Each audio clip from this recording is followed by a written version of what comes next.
Timothy Garton Ash, it's a great pleasure to have you here in Lviv. It's wonderful to be here. So, what does it mean for you to go to Lviv today? Three things. First of all, one of the things I say in my book Homelands is the essential feature of being a European is to be at home abroad.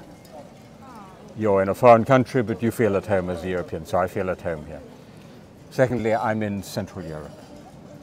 This city, look at it, it could be Krakow, it could be Prague, it could be Vienna, and you really don't sense the war here, right?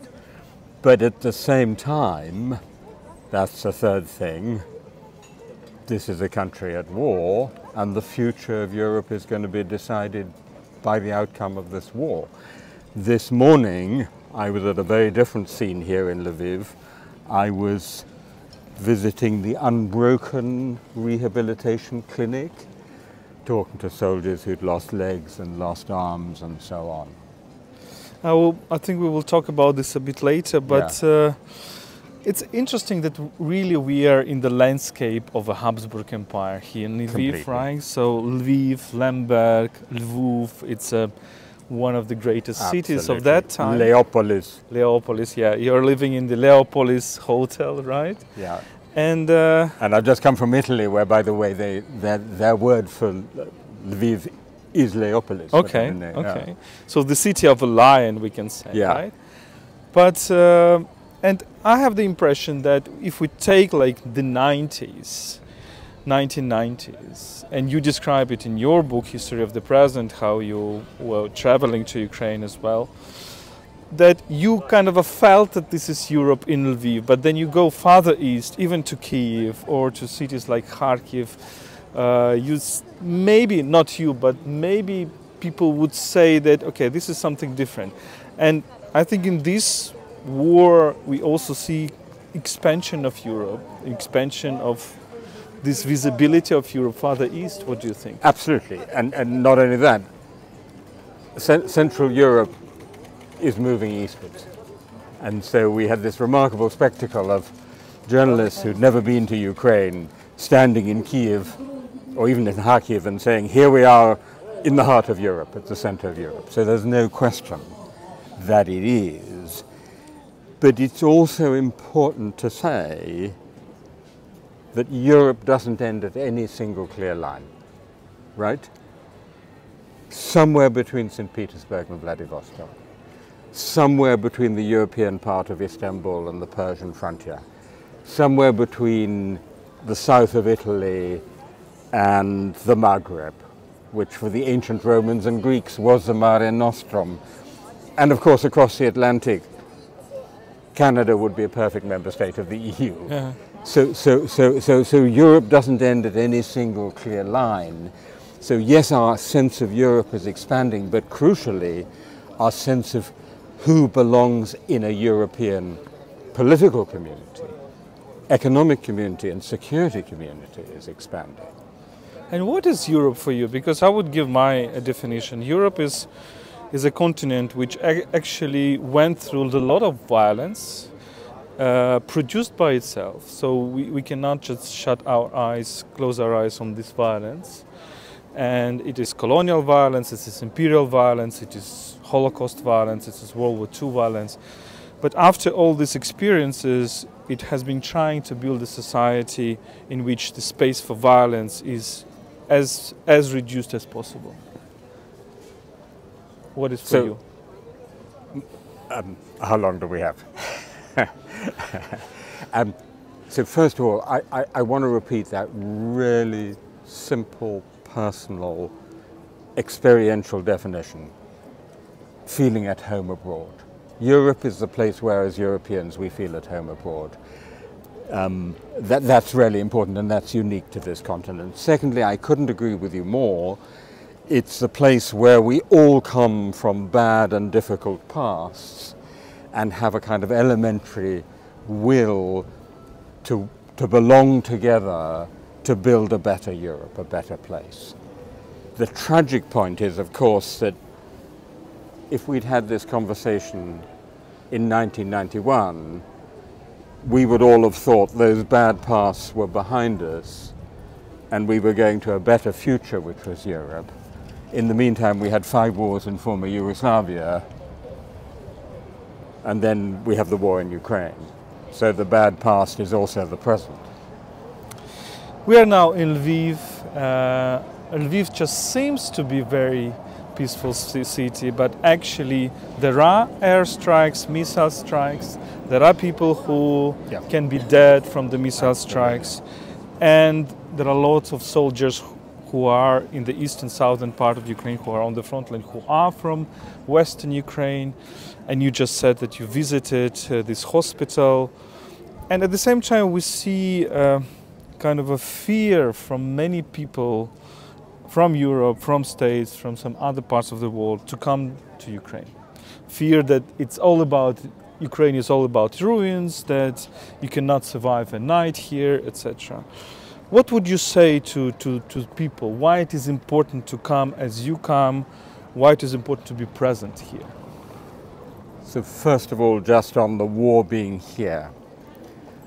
Last time I was here in Lviv, in December last year, I met a really interesting man called Yevgen Hulevich, who's a cultural critic, editor, who had volunteered to serve in the Ukrainian armed forces, twice wounded.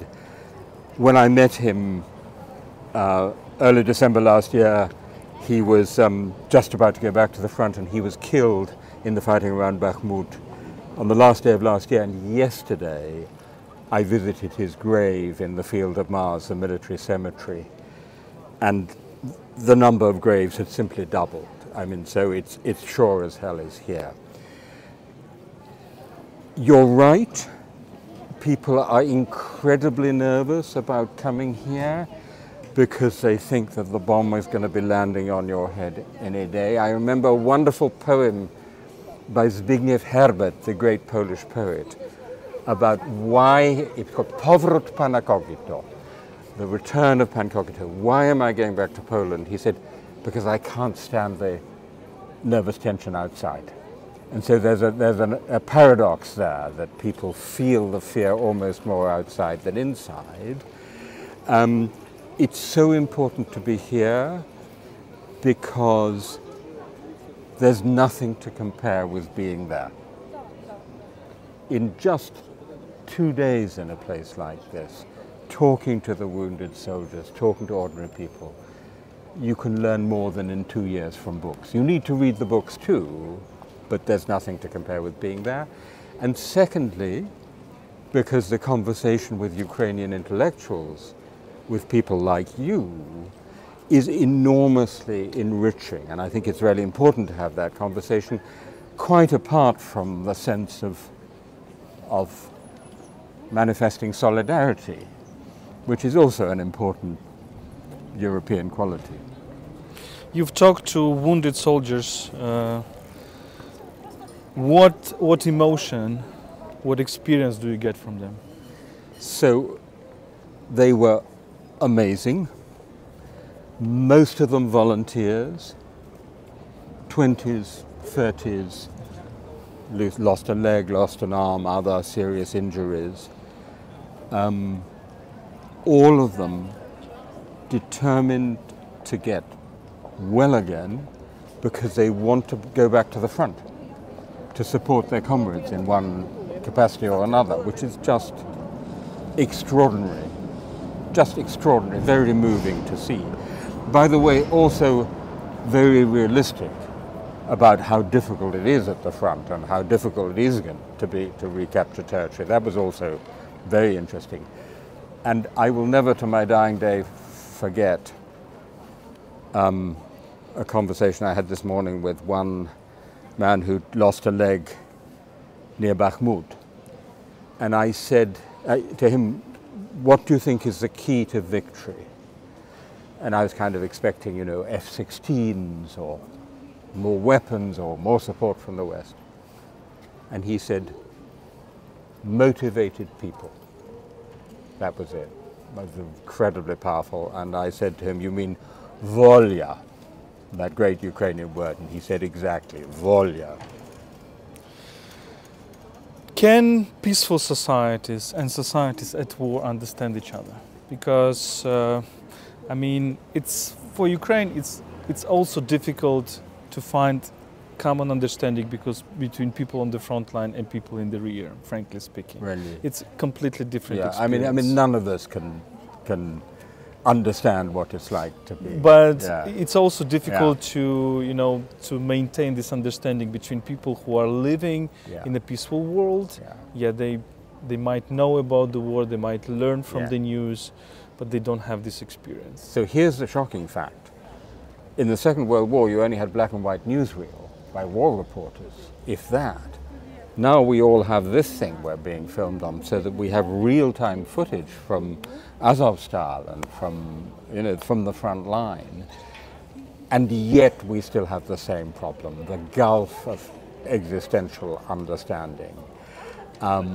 So I think it's in a sense, it's a profound philosophical problem, because it's a problem about whether human beings can understand each other at all in a deeper sense, their shared experience. But I'll tell you the other thing which I'm really worried about. There's a cliche of Ukraine fatigue, but it is becoming a reality. And it's because I saw this happen with Bosnia. In the second year of the war in Bosnia, every story had been told 3 or 4 times. The hospitals, the railways, the children, the mothers, the schools, the front line, by journalists, by novelists, by filmmakers. And so the perception was jaded because they were hearing the same story again and again. And what then woke people up again was Srebrenica in 1995. But the problem here is Ukraine's Srebrenica, in a sense, was Bucha in the external perception. It came right at the beginning of the war. So I think you had almost maximum shock, maximum impact, maximum empathy near the beginning. And so I think there's a real problem in keeping alive that sense of urgency and moral importance about what's happening in Ukraine. Well, I hope it will. I hope it will not be a new forgotten war, as sometimes the war of 2014 was called. Yeah. But I think it's important to say that this is a common war, a war for Europe as well, for European values, however, pathetic it might seem. But I think it's important to stress it. So I think that's absolutely right. So, in my book, I identify this period which I call the post-wall period, starting with the fall of the Berlin Wall on the 9th of November 1989. And I argue that that period ends on the 24th of February 2022. And I think that's plausible. So that I think how this war ends,